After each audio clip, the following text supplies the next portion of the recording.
Hello everyone, Ellen Woodbridge here, independent Stampin' Up! Demonstrator in Australia. Welcome back to card 2 of my perennial lavender class. For this card, we are playing with just a single bundle. This time we're playing with the painted lavender stamps and dies. There is no sentiment on our card. We are using the Countryside Corners dies and we are using the Distressed Tile 3D embossing folder with some of the gorgeous herringbone ribbon. Now, of course, with every card in this video, because I'm a little bit obsessed with it, is the Perennial Lavender Designer Series paper. So I have already done a little bit of prep work. So I have all my pieces die cut, and I think, as always, where I like to start with most of my projects is with the stamping, and I will show you in just a sec once I but move to the side all the things that I don't need right this very second. I am going to show you both cards, and both cards are just a little bit different. So with the original card that I did, I have stamped, and I'll bring in the ink colors here. I have stamped the first die cut in Highland Heather, and I stamped another one behind in Fresh Freesia. And when I made this card the second time, I used Fresh Freesia as a base for both, and then I used a blending brush and brought in some Gorgeous Grape or Highland Heather. So I want to do it a bit differently this time. I want to use, I think, Fresh Freesia and Gorgeous Grape for the front, and then Highland Heather on the back. I have used the same piece of Designer Series paper for both cards, but I flipped it over, and on doing that, I've worked out I definitely prefer this very soft lavender print. So I'm going to make sure I use it the right way today, because this was an accident of me putting glue on the wrong side. So let's bring in our stamp positioner, and I'm just going to pop these up here. So as always, I think I need to remove the cards completely for the moment, but I have set up a jig. So I'm just going to turn it this way.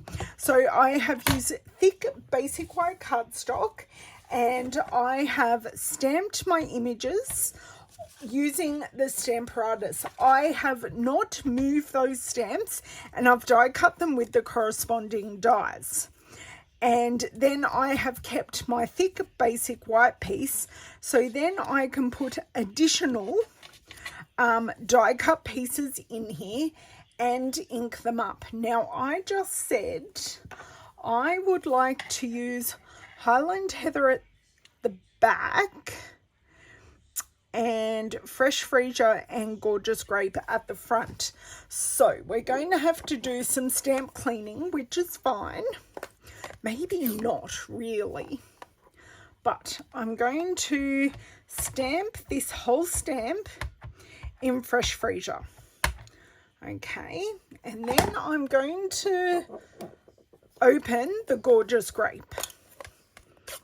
I'm going to pop that there. I'm going to bring in a blending brush, and I'm going to ink up the bottom part just like so.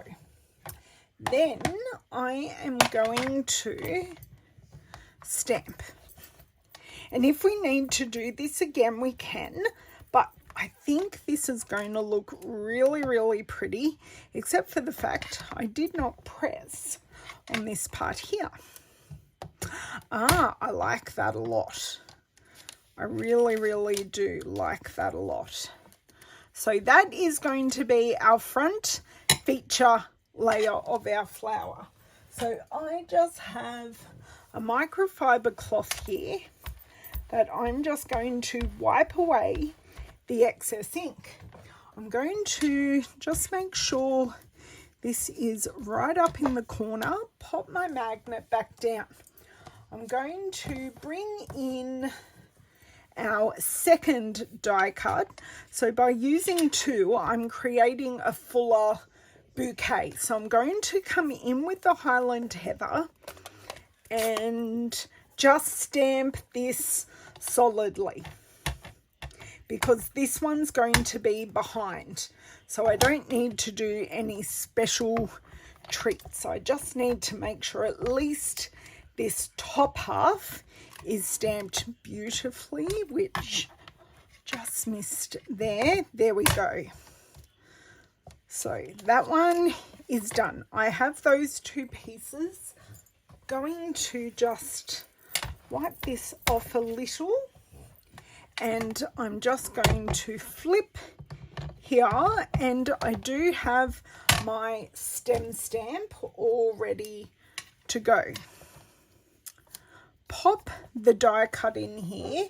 I'm going to keep with the shaded spruce colour that I have used for the other stems and greenery, because it is in the designer series paper, and Stampin' Up have just designed it to work perfectly. So give that a bit of a push. That is perfect. So would you believe that is all our actual stamping done? So I'm going to close that. Then we have 4 ink pads to very quickly close.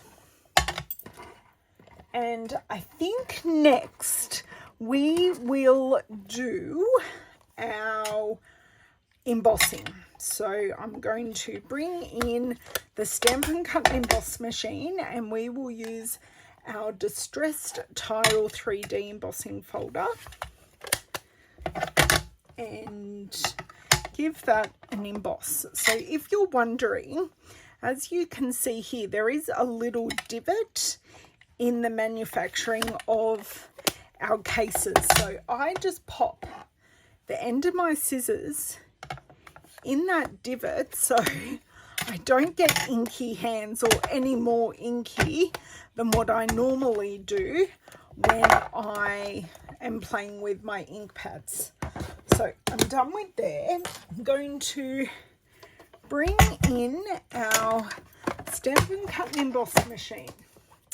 I have our Distressed Tile 3D embossing folder, and the plates I need are plate 2 and plate 4. Oh, sorry, plate 1 and plate 4. So what it tells us here is, using a 3D embossing folder, I need plate 1 and plate 4 and the paper and the folder. So let me just pop that there, grab our paper and pop this in the embossing folder.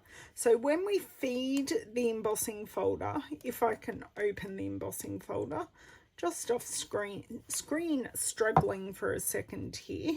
There we go. I've opened it now. So when we use an embossing folder, I always encourage everyone to put in their folder hinge first. That puts the least amount of stress on the hinge so we don't get any breakage. And we put plate 4 on and just roll that through. It actually doesn't feel like any embossing has happened at all, but I shall show you the finished result.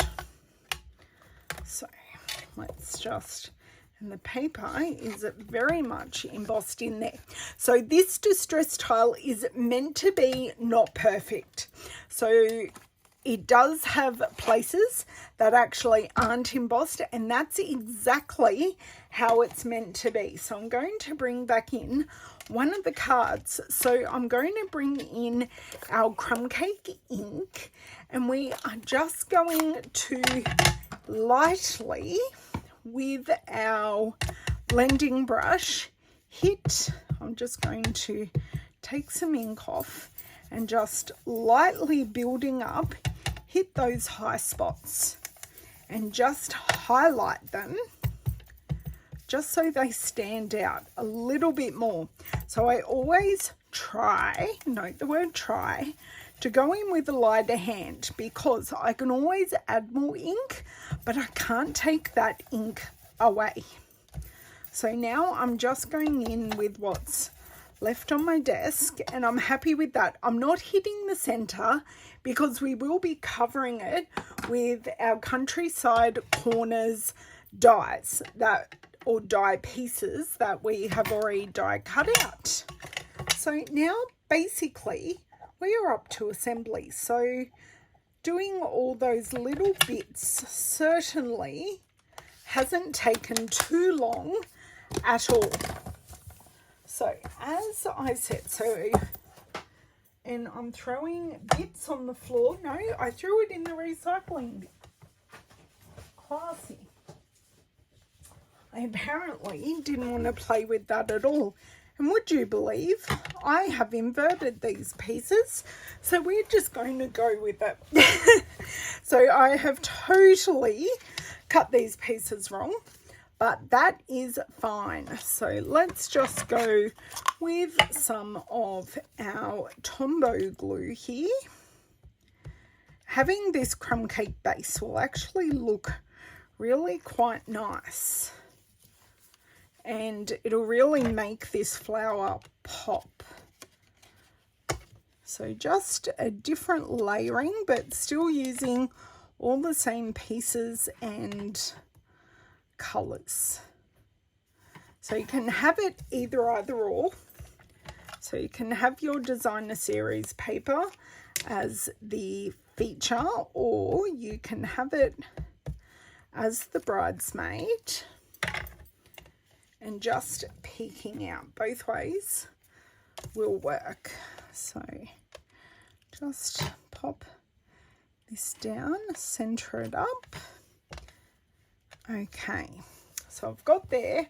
Actually going to pop both cards here just so you can see. So now I just want to bring in these pieces. So what I want to do is I want to layer them up. So to do that, this is going to be my back piece, and then I want to offset this just like that. So you've got the light and the dark, and actually this does, even though yes it is gorgeous grape, it does look more like Highland Heather because we have actually used the blending brush rather than using the directing pad, but still looks very pretty. So just a few dots there, and that gives us some wiggle room. So I kind of like bringing it, sorry, just working out where I'd like it. I kind of like it like that. So it doesn't have to be perfect. So you can see I've kind of gone up and to the side from the back. I would like to add some dimensionals to the back of this while that glue is curing. So I think 3 will do it. I do like reinforcing that join on the back, or a couple of the joins on the back, and I'm just going to use glue on our stems. Maybe let that glue cure a bit more and fold our basic white card base. If you've already watched the first video, I'm actually going to check that this is a full-size card before I pop anything onto it. Yes. And yes, that is a full-size card. I didn't quite have a full-size card for my first card. You know, it happens to the best of us. Like my die cuts aren't quite exactly how I would like them now, but we're still going to get a beautiful card, just maybe not 100% quite as I planned. So I've made one of these cards. This one here is a full card front size, where this one and this one are just using, rather than being the full size of the card front, they're 1/2 centimetre or 1/4 of an inch smaller. Okay, just try this one again. That is better. Much, much, much better. So I think I want to put this on first. Would have been so much quicker just to use my take your pick tool, so you can see how this just pops beautifully off the crumb cake. And I'm just going to slide our stem underneath. Now, I didn't like the connection, and I'll show you in just a second, which is why we do have the ribbon, and I think I will sneeze in a second, so please excuse me if I do. Just feeling the tickle. Okay, so I just want to slide this under. Or maybe I got that a little bit too low, but it doesn't matter. Oh, there we go. Perfect. So this is kind of an awkward connection. So I have previously, and you know what? I didn't like this bow because it kind of curled on me. And I did just fix it.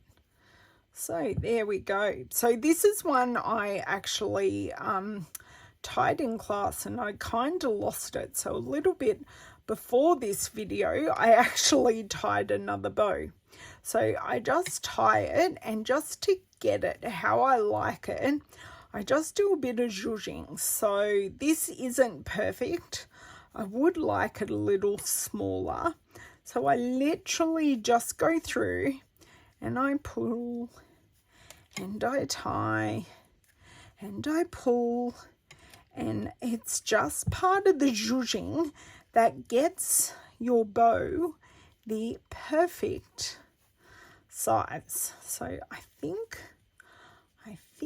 if I just do some twisting here, I think I am at the perfect size that I would like. So you can use a dimensional, and I actually think for this one I am going to use like a little dimensional here, and also some glue dots to adhere this. I've used glue dots on these two, but glue dots just have that extra grip that is going to hold on to the ribbon. So let's open this up, and then that finishes this card. And it doesn't need any sentiment. It is perfect for any occasion. So I'm just going to go right there. So we've got double the adhesive, and I'm just going to go right here and give it a squish, a nice big squish. So we have covered that join, and that ribbon looks beautiful. I know I do have a titch of ink on there, but it's a handmade card, not a Hallmark. So sorry for knocking you all there. Right, and I'm just going to snip our ends with your ribbon scissors. If you don't have a dedicated pair of ribbon scissors, I would implore you to just take a brand new pair of scissors and not use them for anything else except for ribbon, because then you can get those really nice clean cuts without having to open and close to get your to get those cuts. So I'm sure my children have used those ribbons a little bit for paper, but every time you cut paper, you are dulling your scissors a little bit. So that finishes our cut. So I have 3 different versions. So I would love to know which version you prefer. And if you wished, you could add a little bit of Wink Stella to this, which I think I might do. Just go through and do a little pouncing so you get a little bit of an unexpected shimmer when you do have this on an angle. It's nice just to get something a little unexpected without adding a whole lot of bulk. So tell me whether you prefer 1, 2, or 3, and you may like one element on one and one element on the other. So what have we used today? Or not even today for this card. The painted lavender bundle, so stamp set and the dies. We have used the distressed 3D tile embossing folder. We have used the countryside corners dies for that beautiful shape, and we have taken designer series paper from the perennial lavender designer series paper. So I would love you to share your take on this card on my VIP group, which you can find in the comments. Thank you so much for joining me for card number 2, and I hope to see you for card number 3 in the perennial lavender class really soon. Thanks, guys.